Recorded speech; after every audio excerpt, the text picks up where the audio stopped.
Saludos cordiales, estimados estudiantes.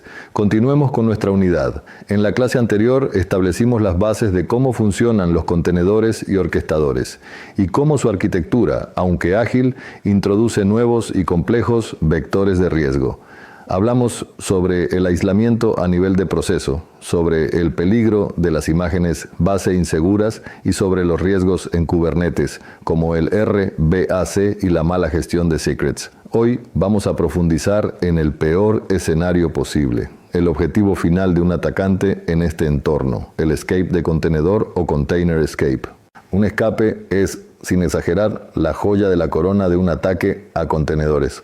Es el momento en que el atacante rompe por completo la ilusión de aislamiento que proporcionan los namespaces y los cgroups.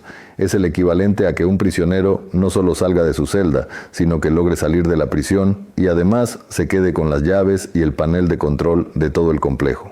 Esto se logra principalmente de dos maneras, aprovechando configuraciones terriblemente inseguras o explotando vulnerabilidades profundas en el propio kernel de Linux, el cimiento compartido por todos. Hablemos de la forma más común y directa que no es un bug, sino una característica mal utilizada, las capacidades de Linux Capabilities. Piensen en el usuario root en Linux como un llavero que tiene la llave maestra para absolutamente todo. Lo que las capabilities hacen es desglosar ese llavero en llaves individuales. Hay una llave para cambiar la hora del sistema, capsystime, otra para conectarse a puertos de red bajos, capnetbindservice, etc. Esto nos permite dar a un proceso solo las llaves que estrictamente necesita, aplicando el principio de mínimo privilegio. Sin embargo, hay una llave que es casi tan poderosa como el llavero completo, capsysadmin. Es una capacidad peligrosísima que otorga una enorme cantidad de privilegios de administrador. Darle a un contenedor capsysadmin es una práctica de seguridad desastrosa. Es como si en un edificio de apartamentos usted le diera al inquilino del 3B la llave de la sala de máquinas, del panel eléctrico principal y la autoridad para montar nuevos pisos en el edificio. ¿Por qué es tan peligroso?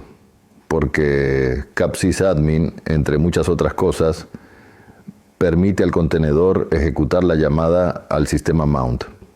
Es decir, le da la capacidad de montar file systems. Un atacante dentro de ese contenedor puede usar ese privilegio para, literalmente, montar el sistema de archivos raíz del host del servidor anfitrión dentro del contenedor. Y una vez que hace eso, se acabó el juego. Tiene acceso de lectura y escritura a todo el host. Les cuento una experiencia en una auditoría a una empresa de delivery aquí en Ecuador, muy grande. Su equipo de DevOps, para hacer funcionar una herramienta de monitoreo antigua, simplemente le dio capsysadmin al contenedor para que funcione. No tenían idea de que habían abierto un agujero de seguridad por el que un atacante podía tomar control total del nodo. La segunda vía de escape es más sofisticada, la explotación de una vulnerabilidad del kernel. Aquí recordamos lo que dijimos en la primera clase. Todos los contenedores en un host comparten el mismo kernel. Si ese kernel tiene un fallo, una vulnerabilidad, ese fallo es compartido por todos. Pensemos en el kernel como los cimientos del edificio. Si los cimientos tienen una grieta, todos los apartamentos están en riesgo. Un ejemplo célebre de esto fue la vulnerabilidad Dirty Pipe, CVE 2022-0847.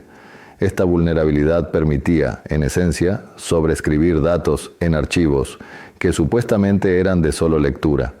Un atacante dentro de un contenedor, sin ningún privilegio especial, podía explotar Dirty Pipe en el kernel compartido para escribir en archivos críticos del host, modificando binarios o scripts para escalar privilegios y escapar. Esto es aterrador porque la única solución es parchear el host, actualizar el kernel del servidor anfitrión. Si el proveedor de nube o el equipo de infraestructura de la empresa es lento en su gestión de parches, todo el clúster es vulnerable.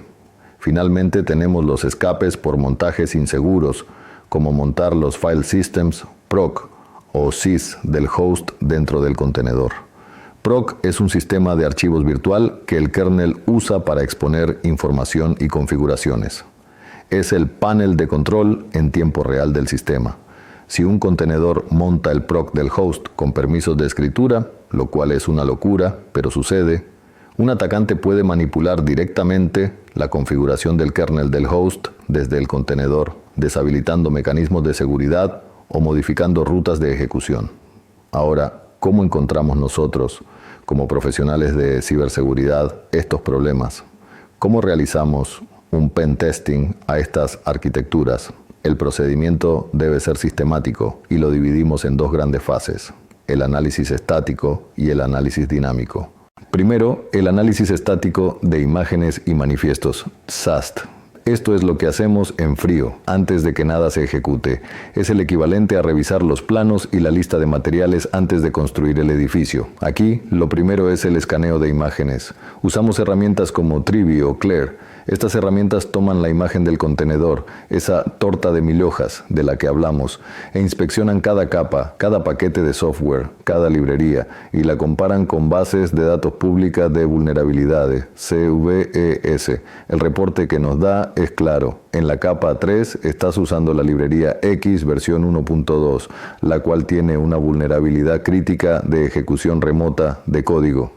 En el contexto de Ecuador, muchas empresas están adoptando CI/CD, integración y despliegue continuo, pero se olvidan de la SEC, seguridad.